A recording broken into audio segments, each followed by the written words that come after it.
Hail, hail, the Celts are still here. What the hell do we care anyway? We're still 11 points clear. We're here for the post-match Sorare CSC, which is it's quite rare. We get together we're together every Thursday night basically, but it's quite rare. We're coming on here right off the back of a match to do a wee bit of post-match breakdown. I am Quinny as always, and I am joined as ever by McBride Ace. McBride, hail, hail, good to see you. Hail, hail, good evening everyone. Everyone sojourn on. Yeah, I'm good. Not quite as good after that performance earlier, but there we go. As you said, we're still 11 clear, so we get on into the new year. Yeah, indeed. And that's probably the worst kind of first footing you could have from a football point of view, going away to Snake Mountain, to Castle Grayskull, to Mordor. I've heard it called all sorts of stuff over the last week or two. And I think I was probably leading the charge, but the hyper confidence going into this game, because it did just feel like, oh yes, especially in the build up with players dropping out for them left and right. It just felt like, oh yes, this could be a really memorable game. No two ways about it. But sadly, it's not really the way the cookie crumbled, and there's a few reasons for it. There's a lot of divide, there's a lot of different chat. I must confess, I've not been across all the reaction and post-match stuff. I was on another podcast before coming on here. I've just caught Brendan Rodgers' post-match comments in between streams and whatnot. But what was your thoughts and feelings, big takeaways, McBride, from the game itself? Really poor performance overall. I mean, Rangers deserve to win. So, yeah, I mean, sometimes you come out of these games and you think, yeah, there's this, there's that, or whatever, but pretty poor overall. I don't think we need to get too sort of reactive or too sort of worried about it. It's only one game, one performance. We've had that this season, beat by Dortmund 7, and you'll bounce back. So the most important thing now is to bounce back. But we'll discuss it and we'll analyse it. But there's some stuff here I think that's becoming a wee bit of a theme as well, in terms of performances. It's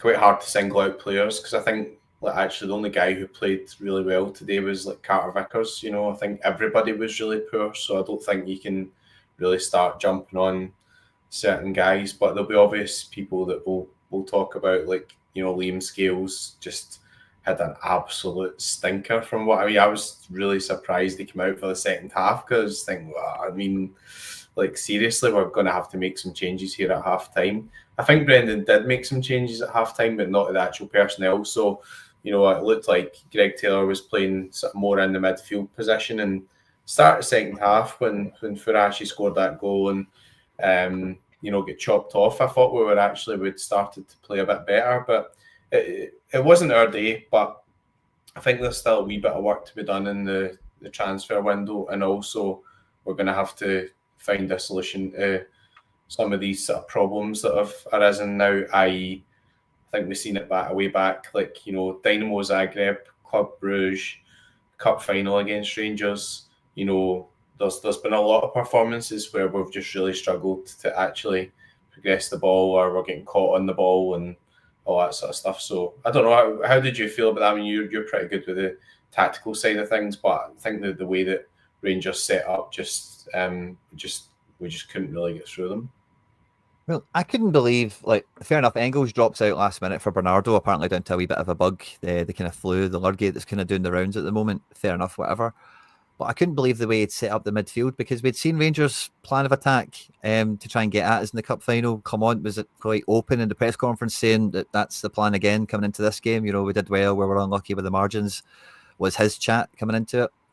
And they did the exact same thing, and we totally played into its hands. I've heard people saying we played better against Dortmund, and it was maybe not. There was a few tweets I've seen on the timeline. There's maybe not a strong argument against that, really, because we had Bernardo. When you start Bernardo, I've been quite vocal on this channel about Bernardo being a deeper midfielder than where we tend to play him, and it felt like today. The main reason I was excited to see Engels today is I thought we need a Rogic type midfielder today, a guy that is just going to be strong in the middle of the pitch, will drive forward, and if space opens up, can be dangerous. And without Engels, he's obviously fancied Bernardo can do that shift, and he's made that mistake too many times. And it's not really cost us to this point, obviously, but there's some games where he'll need to tweak it, and he'll do something at halftime, and he'll change the message at halftime if he doesn't change the shape, like you said. He's been very, very good at doing that this year. And we did see that second half, Taylor come in inside a bit more to give that kind of central protection and a few other bits and pieces. But I couldn't believe that was the way he set up, knowing what they were going to do, knowing that fair enough, their defence is what we're all salivating at playing against. Second choice goalkeeper, mental patchwork. But we never, again, this is another game where we've left it not testing the goalkeeper. Again, big deja vu to Bruges, similar to Zagreb as well. We've really in big games, we've let some goalkeepers really off the hook with half a shift, where they've not been tested anywhere near enough. But even though we're meant to be attacking and all the rest of it, and he's very quick to give back to the quips in recent weeks with not bad for a boring team and all the rest of it. But, against tough opponents, if you're not able to carve them open and command that you get shots away, similar to the way they did in the second half. That's the most shots we've faced since records began. The Sky Sports coverage was telling us today, and we just did he shoot, quite simply, So I think some of the kind of home truths of some of the other games that we've seen so far this year, where it's like we've not got that other dimension of being able to go through the middle of a team, actually have the midfield working with each other, to pass and go and play around the corner with each other. It's always got to be separated out with wide players and fullbacks. The midfielders, they're never coming together and just going right very quickly, give and go. And that's all they were doing. It was through the middle. Anytime they did kind of burst and get away from us, that boy Hadji was just like, free roll, you're the playmaker, and he was popping up in all sorts of areas. And not that he was like, it was a difference in that regard, because we didn't have anyone that was dropping pockets or just controlling the game in that sense of like, I'm going to take the onus for the team here, and I'm going to get us a shot, I'm going to make a chance for us, because everyone's so rigid in the plan, where it's like, you've got to be here, he's going to be there, this is who you pass to, this is when you'll receive the ball. And without that other plan of getting to shots, without it hitting the wide player, getting to the byline for cutbacks, like, again, we just played right into their hands. That's probably the most disappointing part of it, is kind of know what we were facing today, and they've got to play their way. Yeah. Sorry, I've had a cold over Christmas. I get that. I think that also as part of that, there was some real terrible performances as well. So there's guys like who've been really good this season. So like, single out somebody that the fans aren't going to pick on. Like Alistair Johnson was horrendous today, really bad. Nicholas Kuhn was really poor today as well. I mean, we started the game like reasonably well. We kind of like nearly got in and nearly scored with a couple of minutes into the game.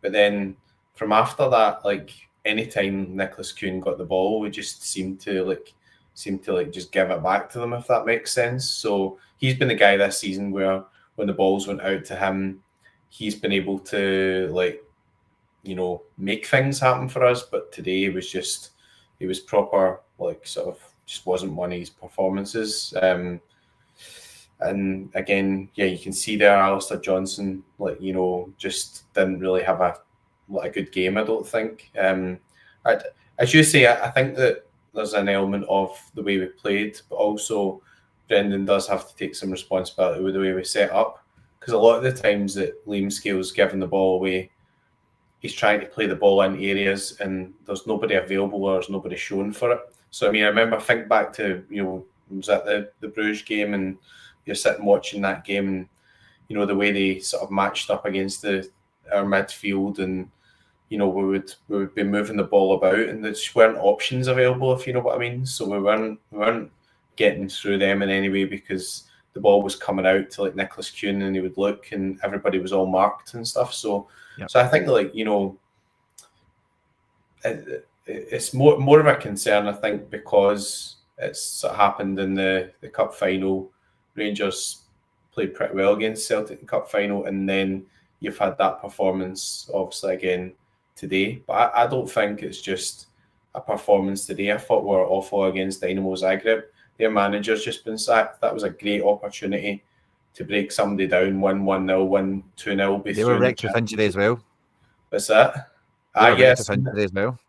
Aye, well, he can go if he wants. I'd let him go, honestly. I mean, I think we're now at the stage where we need to actually start moving forward again. I mean, if he doesn't want to sign a contract, I don't know what the reasons are. Obviously, we're just speculating, and Dynamo Zagreb thing could just be a link, in the same way as Vickers is linked to Leverkusen, and we're always linked to Tierney, and we're always linked to Jota, and they've never come back yet, right? So it could just be sort of paper talk or whatever. But if he genuinely isn't happy with the situation for whatever reason, then maybe it's just time that we sort of move forward a bit there, because I think that there's obvious parts of the team we can improve. Like, if we're going to play out from the back, why don't we actually buy a ball-playing defender, you know? So we've got these guys here, even Austin Trusty's pretty solid and stuff, and Scales came in the cup final, and Rodgers said that he thought that Scales was better at progressing the ball, but I mean, he couldn't pass the ball to anybody today, Liam Scales, and that's part of that because he played really badly, and part of that was because of the setup. But if you're going to play in a certain way, you've got to have the players to play that way, and that's a good few of the big games now where it just hasn't really worked. So I think we will have to have a look at that.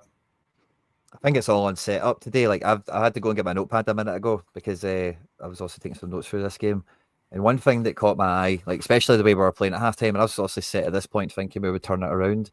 At halftime, Hatate, 10 possession lost, 9 of them were missed passes. Scales, 7 possession lost, 6 of them were missed passes. AJ, 11 and 7, CCV 5-5, and Greg Taylor, 8 possession lost from 7 missed passes.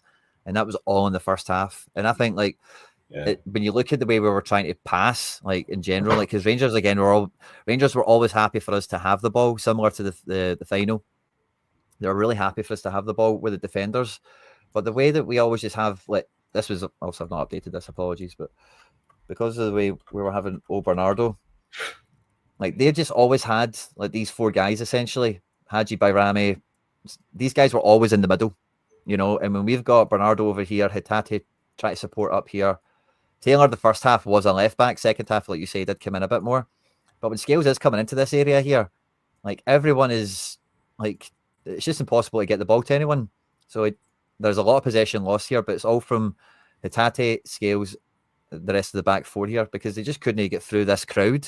You know, there's just no other option other than getting to Kud for the 1v1, like you say, was kind of off it, wasn't he? Or play Dyson in this little channel and see if something can happen, which once or twice it might have, but it didn't, you know.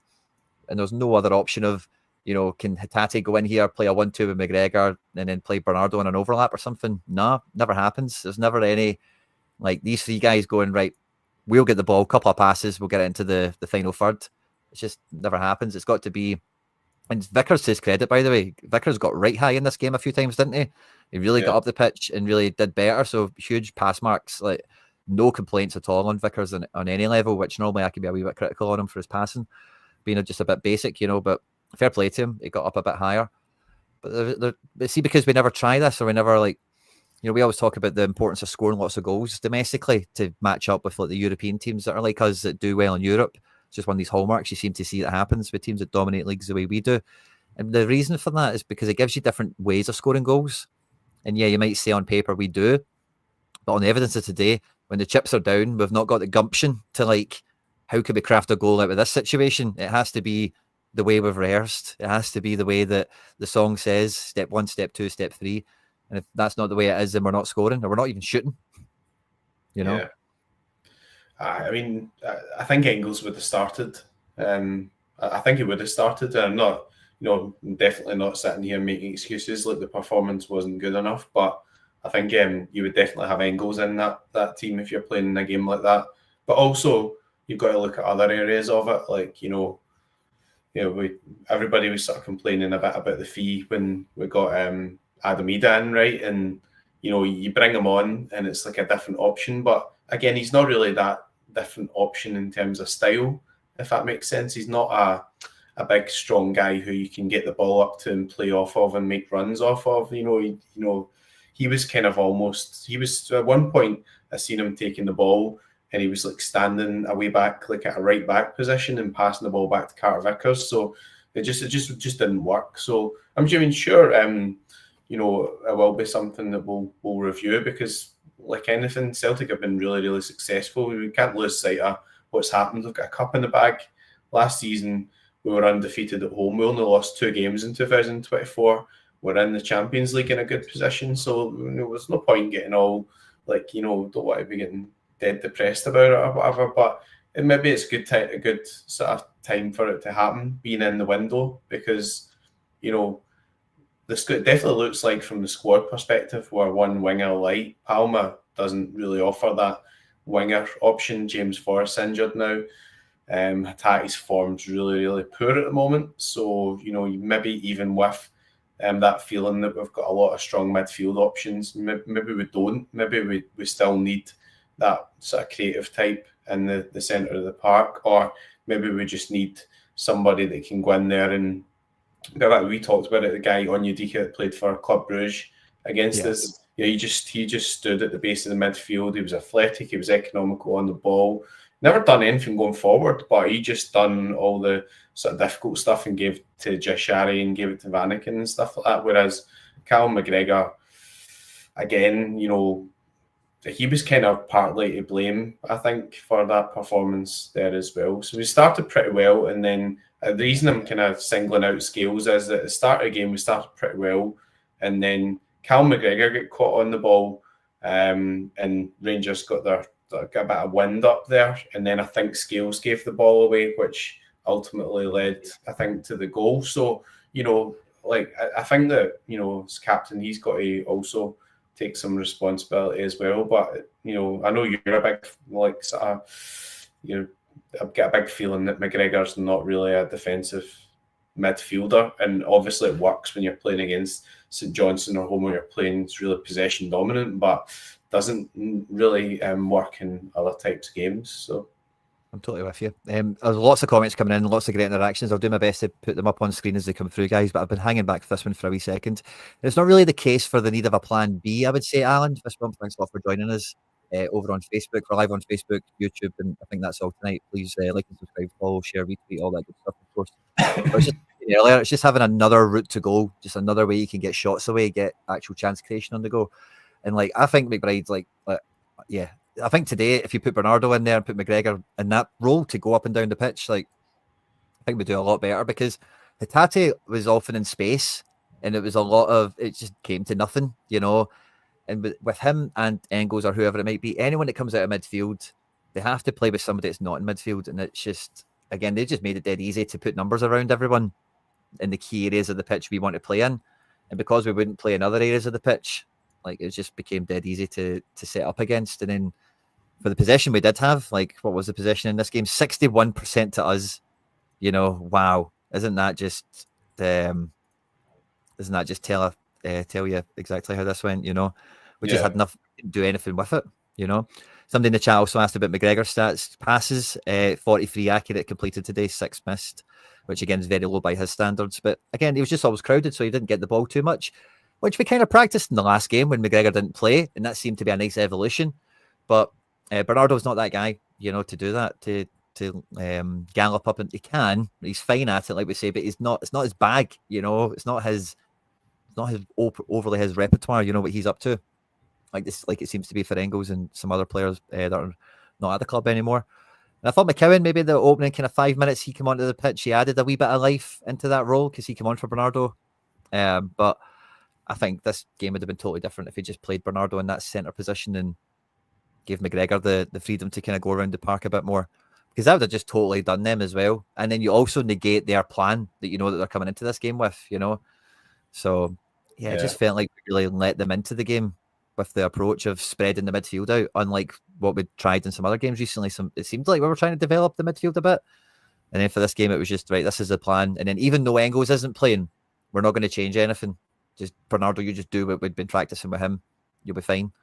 Should have been different, should have tweaked it, I think.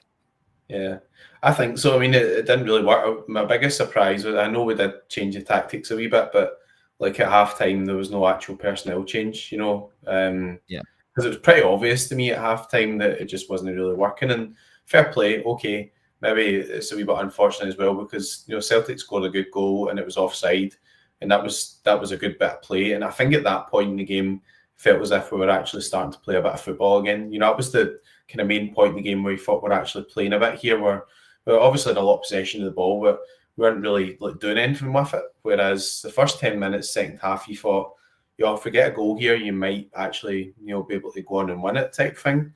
And it just didn't really work out that way. So it's one of those days, but there's a lot of stuff there to sort of look at. And, you don't want to be singling guys out, but I'd like to see Trusty come back into the team, to be honest. I do understand why Liam Scales came in. I know that Trusty was ill and all that type of stuff, but you spent £6 million on a centre back, and him and Carter Vickers look to be developing quite a good relationship there. And obviously there's still some ongoing problems that set up in front of Trusty as well. But Liam's scales today looked towards half-time as if his confidence was totally shot. And it's tough. You're playing away from home. Rangers are winning. The crowd are on top of you and stuff. You get the ball, and it's quite hard, So it's just hostile environment for sure. It's not easy. It definitely isn't an easy game. It's a difficult game, but it's good that we're learning these things now. Being 11 points clear, let's be honest. I mean, it's not a disaster in any way, and also I think the window, it really is crucial, because if you can get so there's talk of Bernabei going to international for €7 million, everybody will fall off their chair, but that's, they want him. He was one of the, if not the best left back in Brazil. Odin Holmes apparently going on loan to LFC. Lots of chat about Palma going. So I mean, if you get like 3-4 guys, Stephen Welsh maybe on loan to Mechelen as well. I've not heard anything about Novrocky, but he's just totally out of the picture. So if you get 3 or 4 guys out and get the type of players in that Brendan wants, then why not? We're always talking about evolving the squad and moving forward and things. We know about the injury to Forrest, and he was getting a lot of game time at certain points. Now you're relying on Yang, who didn't even really come on today, but might get some game time against St Mirren. So I think we've got to do some business in the window, if I'm honest, and we're in a good, really strong position to do that. Been in top of the league, good position, Champions League trophy in the cabinet. So let's not get too down about it. Yeah, and you're definitely right. It's not all doom. It's not all doom and gloom, and I don't think that's too gloomy coming off the back of it. It's just like such a great opportunity to just really open the gap up even further, keep the banter years going on, and because now Big Phil will be sitting with a cigar on. Big Phil will now be going out to Wonder Bar on the pool. He'll be happy again. He can show his face around town and not get heckled and all the rest of it. So yeah, you just give them an early silly, which in this rivalry, that's sore. You don't want to do that, especially when you think, oh, here we go, party time, get all confident, and everything else. But yeah, again, like we've seen the coins getting tossed, and I couldn't believe it when I seen they were throwing stuff on the pitch towards the players and all the rest of it. I don't know their songs well enough to know what they were singing either, but I was thinking that on scales as well. As there, imagine what the abuse he was have been getting on the pitch in that game. Try and keep his head for the couple of passes he did go astray, where like it's under pressure and the system as well as the environment to find those passes, and it just didn't happen.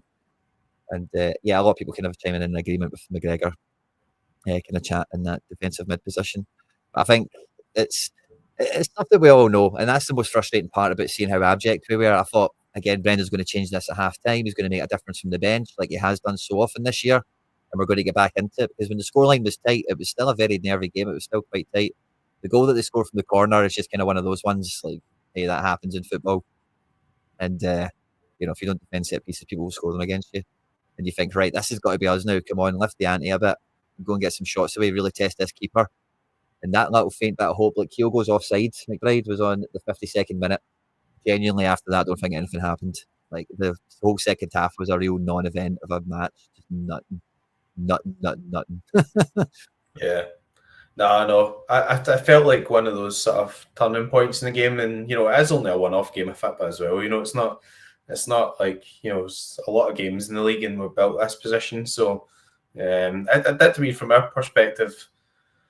I'm not saying it felt like a dead rubber. It's never a dead rubber. It's obviously a derby like this, but we didn't really come into the game with any real sort of energy. Like I felt like for the full first half, we never won a second ball. Do you know what I mean? Like that type of thing. So okay, we never played well on the ball, but earlier on this season, we were really giving like good teams problems, like Leipzig and things. We were really pressing the game well and all that. So there's been a lot of games, and there's been a bit of sickness bug and everything in the camp. So maybe they just didn't really have the energy levels to that. But I don't think we should be making excuses for it. I mean, McGregor had a rest the last game. We've been rotating a lot. I mean, I've been doing the predictions for Predictor-Fi and Sorare stuff, and it's been murder to get the starting lineup. So we have been making changes. It's not as if we've just been trotting out all the same team like every week, but there we go. So I do think that there are some positions in there that we need slightly different types of players, and that's going to be the evolution of the squad, hopefully over this window, and if it's only maybe 1 or 2, then over the summer as well. But nothing to be too downhearted about. But it was a really poor performance. So that's a feeling from everybody. I was just like a wee bit surprised about how bad the actual performance was. But you've got to dust yourself down. You've got to get back on it. And there's a game on Sunday against St Mirren, then there's a game against Dundee United midweek, and then there's another game against Ross County. So there's no room for sulking or whatever. It's like you've got to recover for this and get back to putting points on the board. Yeah, I agree with you. And there's definitely no rest for the wicked in that regard. It'll definitely be roll on to the next game, one game at a time, and onwards and upwards from here. And like I expect nothing less than a bit of a reaction run from this. One game isn't really the way this team normally does. They kind of bounce back or whatever from any sort of adversity or wobble or whatever. Like the last game we lost, the Hearts game, I'm pretty sure after that we were on a bit of a run. We put some good scores on the boards, as it were. So I definitely expect to see a bit of a bounce back, a reaction in that regard. But I think like does this maybe mark the end completely for Greg Taylor? I thought the first half he was like MIA, and then in the second half, like to his like, I don't know if I would say his credit, but to give him a wee bit of latitude on this in the second half, like when he was like coming in much more to help McGregor and just stop this Bajrami and Hadji kind of like kind of anti-press thing that they had on the go. Cherny was just picking up this mad pocket, and then just all of a sudden was like always an out ball for them, no matter where they picked up the ball. Like Hadji was picking the ball up down here and finding him on switches and stuff. There's this whole pocket opened up. Valle, when he came on, kind of closed that down a little bit, but Valle like still didn't really get into the final third any better. And with Taylor now apparently speaking to clubs, or apparently obviously he's able to speak to clubs, I don't know if I would say is it his last Celtic match, but is this it's probably his last derby match, isn't it, Taylor? I guess it depends. It's a situation where we can walk away, but we might still be here until the end of the season. It's a difficult situation as well because Valle's on loan as well. Like I think that if Celtic had bought Valle, then like Valle would have been playing more than Taylor at the moment. You would have kind of reversed that role, But Celtic don't own Valle, so if we develop him into this superstar or whatever, it doesn't really do us any good. It's a similar situation to Adam Ida, where he came in and he did well, and then we wanted a striker and we ended up paying through the nose for one. So, I don't know what the contractual situation everything is at Barcelona. There's always release clauses and everything, but then also you've got to kind of attract him to come, So if you're going to get somebody like that, get a young guy from Barcelona who's obviously a good footballer, then you're probably going to have to say, look, we'll put you on a good wage and you'll be the first choice left back. Obviously, you're going to get rotated. Everybody gets rotated to the Celtic team from time to time, but we're going to get behind you. You're going to be the first choice left back. So we'll see how that all develops. I'd really like to see us signing him, and that might free us up to be a bit braver and just say to Greg Taylor, well, yeah, if you're going, then we're not playing you type thing. What's the point? But over and above that, I think, as you said, like a lot of teams target us down the left-hand side, and we can't go into next season with Greg Taylor and Scales. I'm sorry, like we're singling people out now, but that's what teams do. The other teams single out that part of the pitch, and that's where they get at us. So, I think that Trusty and maybe another signing centre back, if you manage to get other guys moved on, another option, a more ball playing type centre back, and whoever is the other sort of left back or whatever who comes in. Liam Scales done really well for Celtic. He played today partly because he's been on really good form and he's done well, but it's a totally different kettle of fish strolling about Parkhead when you're 3-0 up, because it is playing in a derby or playing in a Champions League game or playing against, so there'll be bigger challenges coming up, assuming we get past the next to the next part of the Champions League. We won't bugger it up against young boys at home, but like there'll be bigger challenges to come as well, and we've got to get ourselves ready for that challenge as well. So there we go. There will definitely be changes in the squad over the next two windows, I think. Yeah, I agree with that. I don't echo the sentiment on Scales, but I still think Scales is pretty damn solid. And I think today it was just like, again, like they kind of stand off Scales. So if it's 11v11 and one man's free, it means there's an extra man somewhere else. It was just like for him and to Tati, like I just felt like they were in no man's land a lot of this game. There was just no one to play with, and if they did, there was like 2 Rangers players to get by. Or if you're going to try and pass to someone, you've got Rangers players to beat with the ball, and that's why like Scales tried 1 or 2 of those balls over the top for Kyogo in this game, which he certainly tried to add into the last couple of matches he's played, and sadly none of them quite came off. But yeah, I think this could be somebody. A few people have echoed it in the chat. Maybe it's almost certainly you'd think. It's got strong potential to be Taylor's last game if he was to leave in January, especially if the club do try and get a couple of quid for the transfer, rather than just letting him see the season out. Yeah. And then like Valle, like again, there's no loyalty to be had with either one of them, because like you say, it's very unlikely both of them, if any, will be here next season. So yeah, a lot more focus on doing the left back business as soon as possible, integrate them into the squad as soon as possible, and then kind of move on from this kind of little handover periods between it both. But I think at Tati, I've seen some comments about him. Adamida also seems to be pretty popular along with Scales in the comments for today. And I think like Ida, like I would have started Ida in the last match, and then I would have started Ida into this game, because I think Kyogo's really like didn't turn up in this match, and then like I was really back on the kind of member-berry hype train with Kyogo after he scored 2 goals at the weekend, because all his highlight reels were everywhere, and it's like, oh yeah, how could you be so critical on this wee guy? He's been brilliant over the years, and he has, but there's no denying his form this season has been subpar, fact, and any other player that plays to that level gets dropped. It's not that he needs dropped or dropping people's the way or whatever, but why doesn't Ida get 4 games on the spin to start and get his shooting boots going, rather than, right, you've got 3 games off the bench, you scored 2 goals, right, start this one, all right, he didn't score, right, tough beans, back to square one, try again. It just seems a wee bit counterproductive for me. So I'd have started Ida in this one, and like that Dujon Sterling, like as much as he's not a centre back, one thing he is like he's a top athlete. Like he can play centre mid, he can play right back, he can play right wing, he can play anywhere for them. It's not that he's a great player, but it's because like athletically he can show up in all the key areas, and also takes instruction to a good enough level. So like Kyogo, like yeah, you really need to get into space with these guys, and they weren't giving us it. They were standing off us. And we knew that because we just played them in the cup final, and Big Phil told us it was going to be the same plan again, But again, we're trying to play into space that's not there. So anyway, yeah, definition of madness and all that.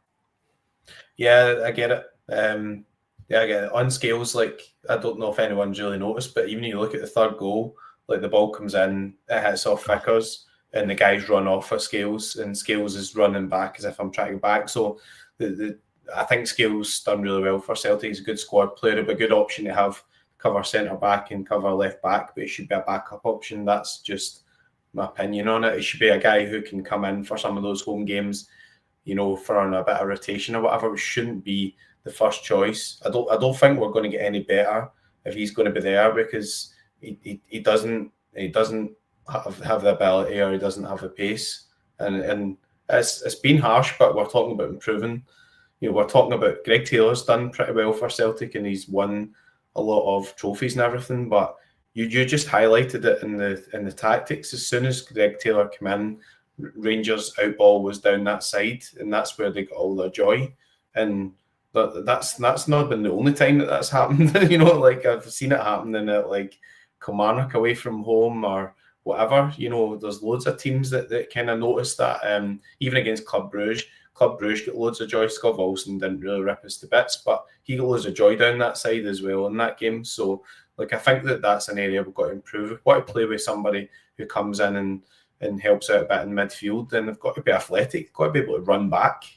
You can't have somebody just going to way out, or if Scales is going to go over there and play that kind of position that Man City were playing for a while with the Guardiola in there, but he's just he's brilliant at everything. He's like a top athlete. He's good in the ball. He can go forward, and we're putting Liam Scales in there, a guy who isn't actually quick. So if we want to play that way, get the right types of players for that position. I think in the short term, I think Trusty will come back in.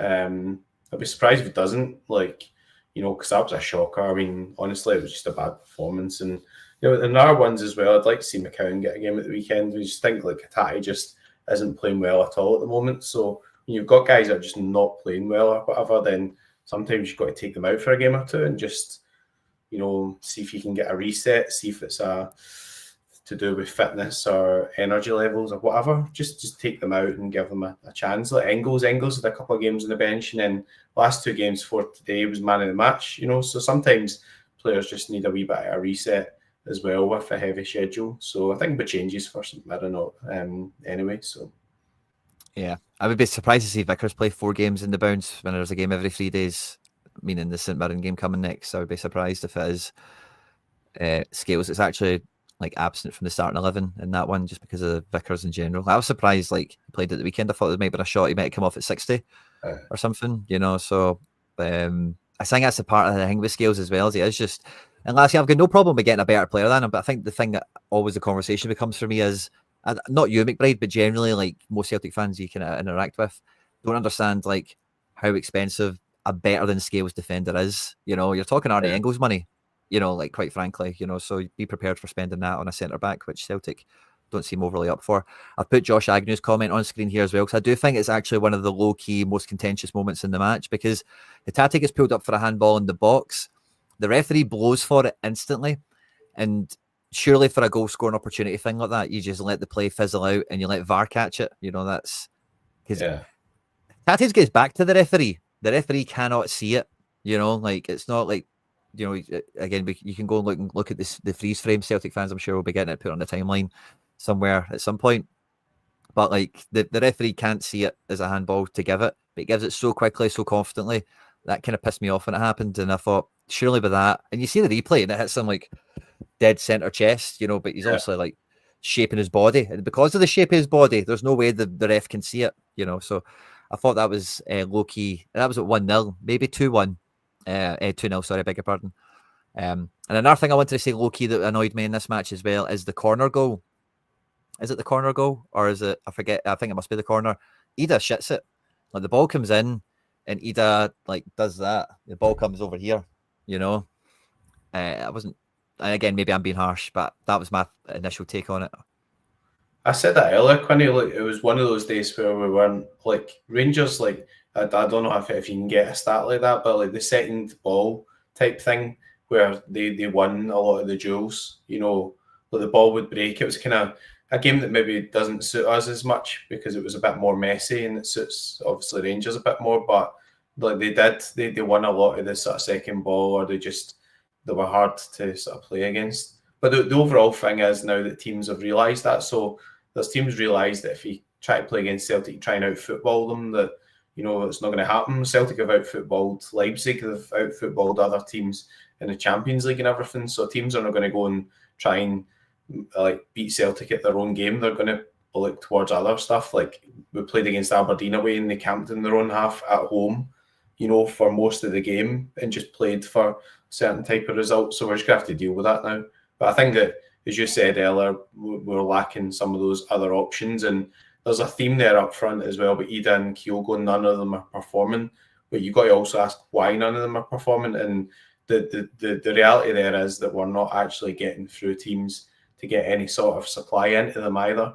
And that's also an issue. It's not just Ida and Kyogo. It's, we're not actually playing well enough to create the chances and stuff for them. So just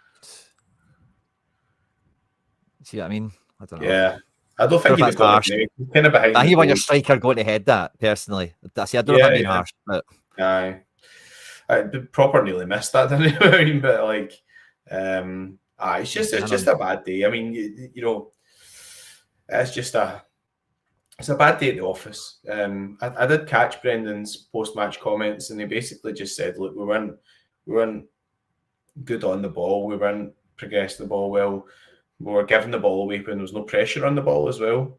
So it's not as like sometimes like you say, well, okay, fair play, played against opposition. They've executed that game plan, and there's nothing we could have done in that game. That's not true at all. Because a lot of times you get the ball at Nicholas Kuhn and he would just do nothing with it or give the ball away, or so there was a sloppiness there, and that's what we've got to stamp out. Because all the talk before it was good about it's a derby and it's not a dead rubber and we know we're 14 points clear, but we need to keep the foot in the gas and everything. We never played like that, so we need a reaction now. You can't be turning up at the weekend and just trotting about like that again, because you've seen that for some performances this season where, you know, maybe the performance not been very good and scored a few goals in the second half, and you thought that doesn't really matter. But it's kind of creeping in now, and it needs to be eradicated. So. Yeah, so my notes from the game, in the first minute, we broke down the left. We got a nice wee opportunity with Maeda squaring the ball into the box for Kyogo. And then on the 4th to 5th minute, McGregor gets caught in possession. And then that was when they ended up getting like 3 shots in the box really quickly. They all kind of got blocked and stuff and went nowhere. So somebody kind of bringing up that kind of tempo setter at the kind of beginning of it. And like, yeah, it's just frustrating, the midfield formation for me at this point in terms of how he's deciding to stick with it relentlessly. We did hear comments from Joe Hart after he retired that after Christmas is when he made tweaks to the Ange to Rodgers kind of strategy. Don't know if this is maybe a thing they'll do, because he talks about how like he loves buying goals in January and how he always thinks that your team should be revolving, should always have fresh faces coming in, fresh ideas, fresh impetus. So it'll be interesting to see if these transfers also come with a bit of a reformation of the squad in some fashion, whether it be like a more traditional, maybe double pivot back there, take the pressure off McGregor a bit more, give him a bit more license to roam, with somebody like Bernardo being a bit more anchored in potentially, which could also be Engels. But if he wants to buy goals, I'm way behind him on this one. Like we also need that depth and wing that we've all been chatting about, but there's definitely just a lack of goals in the team. And Ida, you know, some comments in here about the standard of the Rodgers signings, like Ida and Trusty both coming from low league England, essentially, you know, the championship or whatever. I think they've been good, like, additions. The fees are the fees, you know, when you're talking about dealing with English clubs, it is all monopoly money that they play with. So if you want their players, you need to play with monopoly money as well. That's just kind of the part and parcel with it. But I think it's just still a wee bit square peg and round holy for me, one or two players. And like Maeda's not a winger, and when you need wingers to be wingers, Maeda is a bit of a letdown in a lot of cases. Where Maeda saves you, or where Maeda comes to good, of course, is the work rate and just in the box. Like he's just got a knack for goals at the moment, and he is a very good team player to lay somebody else off quite happily. But he's not a winger, you know. And if you're trying to play on the wing, like you need a man one-on-one with his fullback to often go and do something. It's only Kuhn that we've got that does that, and once he's kind of doubled up on, makes it really hard. So anyway, it'll be interesting to see how the transfer window does shape the team going forward, because we need more goals, we need a bit more impetus, we need a new route to goal to come from the middle as well. So there's a few bits of work to be done, to say the least. Next game up is St Mirren. We do expect the changes to be rang in, McBride. How many changes do we realistically think could happen in this one? Is this a 5 or 6 changer, or is this a 1 or 2? I think I said maybe 3 or 4. So you said about CCV not playing, I would play him because he's the only guy that actually played well today. So if you want to rotate him against Dundee United after you've got back on the wagon type thing. But I would go with sort of Johnson, Carter Vickers. I would bring Trusty back in. I'd give Valley a start. Valley was really good last game at Parkhead, so why not? Midfield wise, I'd drop Patati. Just he's not playing well. I'm not, he's capable of much better than that, but he's not playing well. Engels been man of the match last 2 games, so bring in Engels, and then the front 3. I think you could just leave that, or you can maybe bring in Ida. But I think he would probably looking at in the region of sort of around about 4 changes there, and I'd be really shocked if we don't make at least 2 or 3, like at least 1 or 2 changes. I think there could be a few. Yeah, I'd expect Engels to come in since he missed this one. If he's maybe a wee bit better off for it. Valle Taylor feels inevitable. It feels like Trusty comes in. I think we both feel that somehow. I think it'll be for Vickers, but just he's played. What's the run been like? Let's have a look at it. It's been a game every 3 days, essentially, hasn't it? Yeah, Scales has played more than Vickers, though. I mean, I know Scales not had the historic injury issues or whatever, but I mean, Vickers looked the sharpest out of everybody today. So I don't know. It's an interesting one. You'll probably set out something, because obviously you've got you've got a home game, Dundee United at home, and then Ross County away, I think. So yeah, he's probably going to have to be rotated or minutes managed or set out something. But I just don't know how you can leave him out after watching that performance. He's the only guy that played really well. Yeah, no, that's fair. I don't think it's a leaving out thing. I just think it's 4 games in, how many days will that be? He's played 3 games now in 6. Oh, no, sorry, 5, 7. He's played 3 games in 7 days at the moment. Yeah. So Yeah, I can't see him getting to game 4 in what will it probably be, like 10 days, 11 days or something. Yeah, I don't interesting. know, I just don't see him getting there, but maybe he does. Otherwise, I'm quite similar to you in terms of a lot of the thinking. I think the midfield could be quite shaken up. I could see the likes of McCowan coming in quite easily, like say for Hatate. If Engels was to come back in, maybe there's another space for you to take McGregor out the firing. I just say it out the firing line. I don't think it's anywhere near that, but Yeah, if you are going to try and reimagine the dynamic, Bernardo's the one to play in there. That middle position where he actually plays with midfielders. He doesn't just play with fullbacks and wingers. And I think you need a bit of that. You need another way to get up the pitch. And then I the just front don't three is think hard to change them, isn't it? I don't think he'll change McGregor just because he's just rested McGregor before this game. He doesn't tend to just leave McGregor out. Do you know what I mean?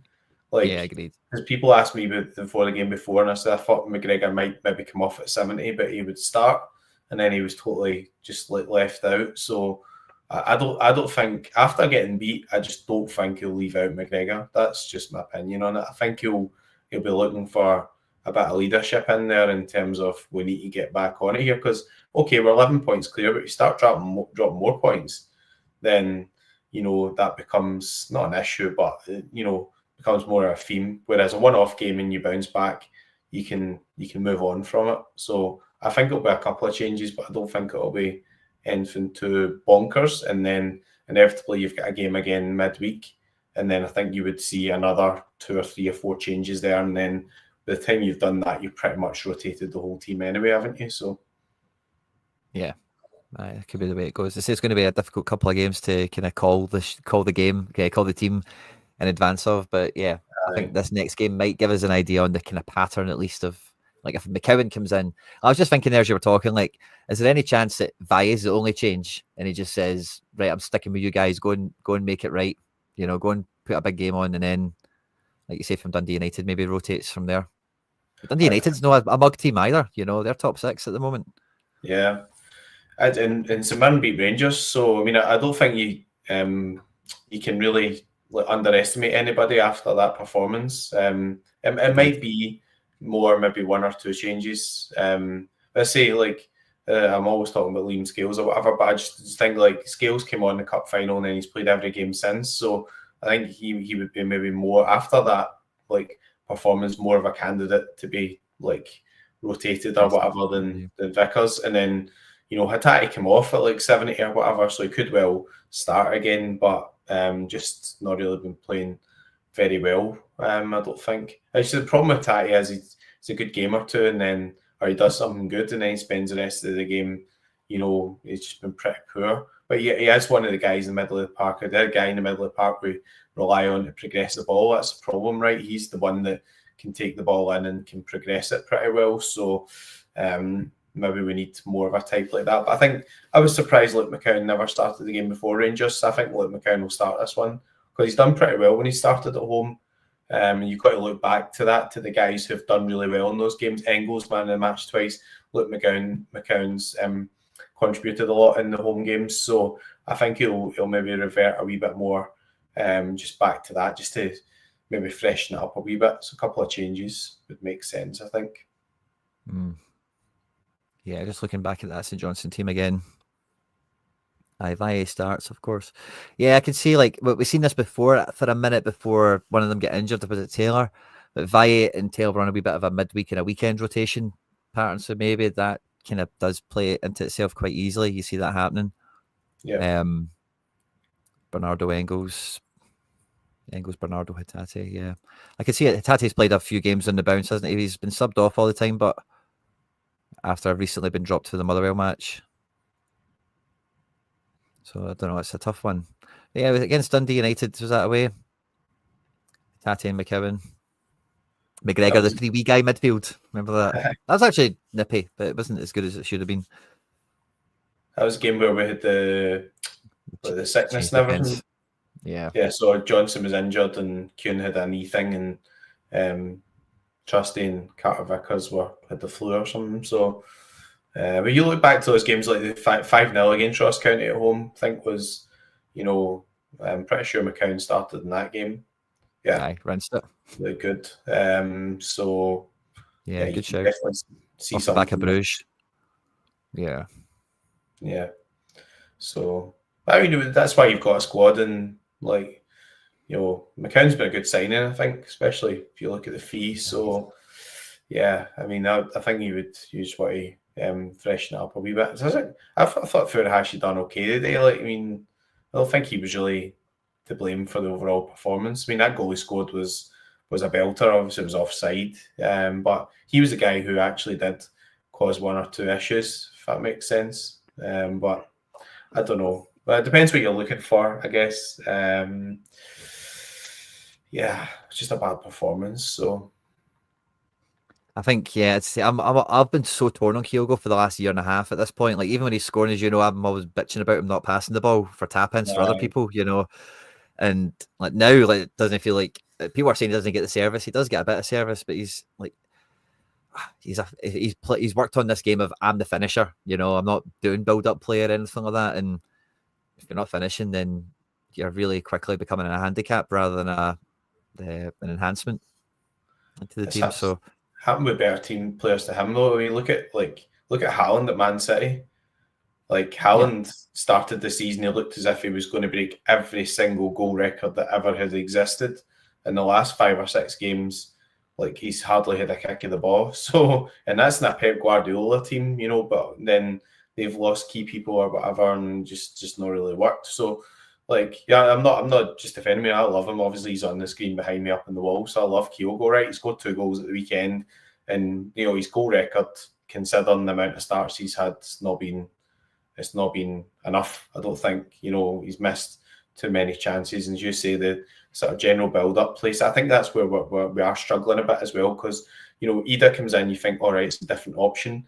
But I don't think he's a guy who excels at the hold-up play either. He's not Chris Sutton type, if you know what I mean. Chris Sutton would come in, and as soon as ball went up Chris Sutton, people would make runs off him. He was good at link-up play. I don't think that's Ida's game either, if you know what I mean. So he can get some headed goals and stuff, but then you've got to get the ball down and actually get the ball into the box for that. So, yeah, I mean, it's just not really worked very well at the moment. But, yeah, it's a good time for it to happen. It's not, we obviously don't want it to happen at any point, but I think it is a good time for it to happen because we've built a really good gap and the window's opened. So there's a chance to actually, like, deal with it, It's not like, because James Forrest played loads of games, and fair play to him, he's been a brilliant servant for the club.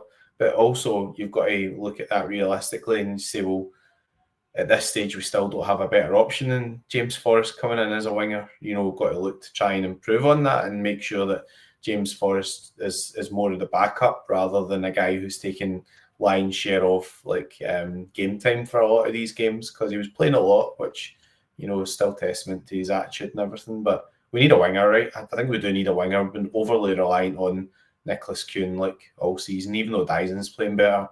Maybe even Dyson could play through the middle. I mean, that would be a good experiment to see. We just actually just give that guy a chance through the middle.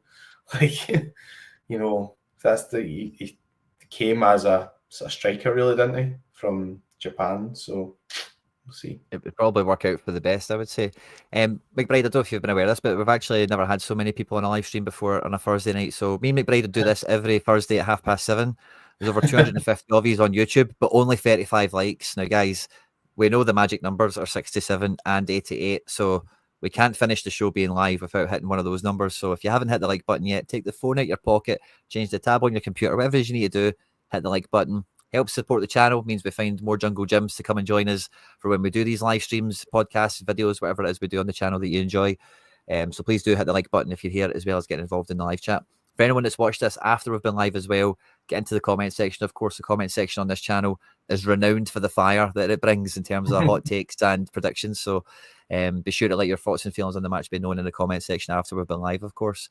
And thanks a lot to Ian Roy, who's did a $2 super chat sticker in the chat supporting the channel. So thank you very much for that, my man. It means a lot. And it's I don't know if it's going to quite buy me a pint, but I'll try and get a wee can of something with it. See if we can drown my sorrows. But yeah, thanks everyone. The likes are flying up, guys. We've not quite got to 67, but that's the first number we need to get to before we charge on to 88, of course. And yeah, I think, like I said earlier, I think after this match, the manager, I heard his post-match comments as well. I really agree with his assessment of the game. It's very much in line with mine. Not enough shots, sloppy in possession, really disconnected. A lot of the stuff that you guys are saying in the chat as well. A lot of level-headed football fans support Celtic. It's a weird coincidence, that isn't it? But it's one thing him knowing that at the end of the game and setting us up the way we did just feels like so naive today. Like for a guy that has been, like has the experience, and all the chat coming into this in the press conference was about the form coming into it and the history of the fixture, and he's only lost 1 in 20 and all the rest of it. And like when I seen Bernardo, I thought, cool, well, that means we're going to be respecting them and their shape and the tactics they tried in the final. And we're going to try and play around that, and we're going to undo them, play them at their own game, as it were. But nah, we're playing Bernardo like he's prime Rogic. Yeah, I mean, I like Bernardo, and I think that one he put through to Kyogo was a really good pass. But as you said, it's not really that type of player. Maybe it was one of those. I mean, just a wee bit of complacency, like coming in. I mean, it's a tough fixture, and yeah, I'm not seeing the same sort of like energy levels we were shown earlier on in the season. So, it's one of those. The window can address that. We do have a lot of games still to come up, but we do have a big squad as well. So, with Trusty being available, with Valley being available to come in, with guys like McCowan being available to come in, then, use them. And let guys recover a wee bit, and then, hopefully learn the lessons from that. I mean, I just like me, I love Hatate, right? There's always honestly, I do. I love him. But he just frustrates the life out of me. How you can be a professional footballer and go for 2 or 3 games for spells where you can't pass the ball to somebody in a Celtic shirt. It's just dead frustrating. So, it's obvious what he needs to actually work on, and it's not, don't think, overall ability. It's more like consistency. So there we go. That's something that can come through time as well, and through working hard. Look at Maeda. Maeda's improved a lot this season. I think his performance levels have been miles better than last season. So form can come and can go as well. So we'll move forward. We're still in a good position. Yeah, onwards and upwards from here, boys and girls. It's been an absolute pleasure. Thanks to everyone that's joined us tonight for the Sorare CSC. We normally go through lineups and stuff like that for the weekend, but off the back of a game on a Thursday, I think we both need a bit of time to compose ourselves and try and weigh up some of these rotations on what the manager will actually be picking come St Mirren for the deadline we've got tomorrow. So the game must be on Sunday then. I've not really looked that far ahead. It was all focus, all eyes on this game. So yeah, Sunday is it? Sunday. So yeah. Maybe we'll have a press conference tomorrow, post-match for the game. Doubt it. Or maybe, I don't know. So anyway, heads up my backside now. It's been a great one, guys. Thanks to everyone that's joined us for this one. McBride, it's been an absolute pleasure, mate. Hail, hail. Hail, hail. Good evening, everyone. See you next week.